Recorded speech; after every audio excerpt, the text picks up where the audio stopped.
objections. A lot of people, when we're sharing the opportunity with them, they're gonna come up with some objections. And there are, several basic steps to follow when addressing and answering these objections. And they're pretty simple. They're really, really simple. And when you use them properly, objections no longer are viewed as a problem in your business, but rather an opportunity to kind of eliminate an underlying concern, which will lead you directly to what? A new customer or a new associate. The longer that you're in this business and the more you talk to people, you're going to understand what the objections are, and we'll talk about them in just a couple of minutes here. But I used to get nervous when somebody would throw an objection at me. I'm like, well, how do I answer that? How do I answer that? Well, I've been in this thing for so long now, there's not an objection that I can't overcome. And I want you guys to realize that. It's like, don't worry about objections, okay? You're going to get them. People are going to object to certain things about our business. They're going to say things, and you're going to have to overcome that a little bit. But once you hear them enough, you're going to be able to overcome them just like normal conversation. You're not going to get nervous about them at all. But there's a few simple steps that I just want to walk through with you guys. And the first one here is when somebody throws out an objection, always listen. Listen carefully to what the objection or the question is, and never interrupt or anticipate what they're going to say. Just listen. Just be a really, really good listener. Because, guys, most of the time, their objection is really a question in disguise of an underlying concern. They're not really objecting. They're really asking a question is what they're doing. So what you should do is just agree. Just agree with your prospect's objection and appreciate the reason for them thinking the way that they are. And make sure that you repeat the objection so that you're clear. You've got a clear understanding of what they're trying to say. And then, I know this is such an old sales technique. It is so old school, but it works every single time. You can use feel, felt, found. Okay? And you'll usually, by using feel, felt, found, you can bring them around to your point of view. For example, you can sit back when somebody throws an objection at you, simply say, yeah, I understand the way that you the way that you feel. I totally get that. And I truly appreciate what you're saying. I felt the same way myself. All right? I felt the same. So you're agreeing with the objection. I felt the same way myself when I found out blah, blah, blah. And after I found out blah, blah, blah, I got really excited about it. The key point here is to keep and maintain the rapport with them. Don't get into an argument with them. You want to maintain the rapport using key phrases, to begin your conversation each time. And what I mean by that is if you say the words like, oh yeah, I agree. Oh man, yeah, I totally respect what you're saying. Hey, listen, I can appreciate what you're saying. Followed by an and. But no buts, no howevers. Because buts and howevers, those are two words that will distance you from the other person and contribute to the disagreement. So let me give you guys an idea of what happened yesterday. I was meeting with a guy yesterday, and this guy was awesome. This guy was he was really digging into it, and he was trying to understand the science, and obviously I demoed him, and he was super excited about it. And then he said to me, Steve, but how do you overcome people who are skeptical? Because you know what he was saying to me? He was skeptical. And I said, yeah. I said, I understand exactly how you feel, because I felt the exact same way. But what I found out was, guys, those were the exact words that I used with him. But what I found out is that if you can prove the technology to somebody, that skepticism goes away. Because guys, every time that I sit down with somebody, and you guys hear me do this on Tuesday nights, I always say, listen, what I'm about to tell you is going to sound crazy. It's going to sound unbelievable, and it might sound a little bit silly. You know why I say that?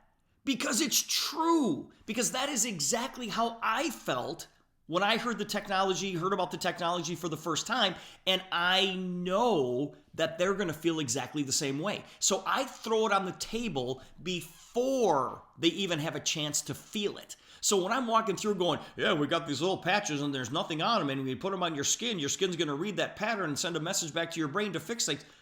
That sounds ridiculous. It sounds ridiculous, right? But I've already told them that it's going to sound ridiculous. So they're like, oh yeah, that does sound ridiculous. Oh yeah. So in other words, I'm agreeing with an objection before they even have a chance to ask me, okay? And so the other thing that this guy said to me, he goes, yeah, but how do you overcome the fact that people will look at you and go, oh yeah, it's one of those pyramid deals? And I looked right at him and I said, yeah, we get that every now and then. I said, in today's world, I said, yeah, people are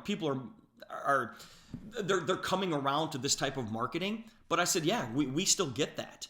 And when people ask me, is it one of those pyramid deals? I look them right in the eye and I say, yeah, this is a good one. And they look at me like, what do you mean it's a good one? I said, well, first of all, pyramids are illegal.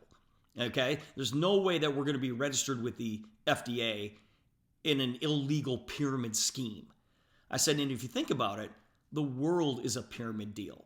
The school system is a pyramid. Corporate America, corporate Canada, corporate world is a pyramid scheme. The banking system is a pyramid scheme. I said, what makes this so great is that, and I said this to Jim yesterday, I said, Jim, what makes this not an illegal pyramid deal is that you can sign up today and you can make more money than me. He goes, that's the perfect answer. So I agree with him. Make sure that you understand what the objection is. Agree with their objection. Listen, I felt the same way. I know exactly how you feel. I felt the same way. But this is what I found out. And when you use those terms, guys, you want your prospect to be at ease, less defensive, of their objection and more receptive to you and your response. More importantly, you want to be able to turn that prospect into what? Into a new customer or an associate, and you want them to leave with the feeling that the decision was made on their own. You didn't make the decision for them. They have to believe that they made the decision for themselves. So respond to your prospects, objection and questions as briefly as possible. Don't take the objection personally. After being in this business for a period of time, like I said earlier, you're going to soon recognize the common objections that occur. Learn one or two responses for each one. In other words, just be prepared. Be prepared for it because you will get those objections. And seriously, guys, the only objections that I get right now, I get, is it a pyramid scheme? What do you do with people who are skeptical? And the other objection I get is, I don't have enough time. And the simple answer to that is, I said, yeah, I know exactly how you feel. We're all busy. But here's what I found out.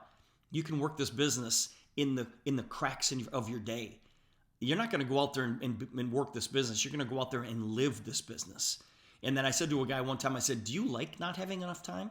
He goes, well, what do you mean? I said, you just told me you don't have enough time in your life. I said, do you like having? He goes, no. I said, well, what are you going to do about it? What are you going to do about it? I said, you've got to do something different if something is going to change, right? So once you've answered their questions or their concerns, then tie it down. Wrap a bow around it. Confirm your response, making sure that your prospect understands and agrees with it before proceeding any further in the presentation. For example, simply say, does that answer your question? Does that make sense to you? Would you agree? And then wait for their answer. And once your prospect understands and agrees with your response, always return to a closing question, giving them a choice of things that you would want them to do. And when they say, yeah, that answers it, say, great. Then based on what you've heard right now, how do you see yourself getting started? Do you want to come in as a retail customer, or do you want to go build this thing with me? You want to come in as an associate? And stop talking and wait for a response. And when they give you a response, go, great. Let's get you started in this thing so that you can start enjoying the benefits of not only the product, but the income side of this as well. And don't even pause. Don't pause. Continue with the enrollment process. People want to be told what to do. And the next step is, we're going to get you enrolled. So you click on your link, whatever, and you start the enrollment process, and you continue the enrollment process until you get another objection. You answer the objection and you keep going. Answer the objection, you keep going. Because in the enrollment process, they're going to go, well, why should I get that big kit? Well, that's because it's got the most value. You know, if you get these other kits, you're still going to have to buy these other patches separately. So you might as well just buy them in one fell swoop, right? And save a bunch of money instead of buying the packs, a la carte and paying extra shipping and all that kind of stuff. And you continue the process. Guys, it is better to have a strong no right now than a forever maybe. The no's are great. The yeses are great. It's the maybes that kill you. And so when you're out there talking to people, answer their objections, but what you're looking for is a yes or a no. You want to kick the maybes off the fence.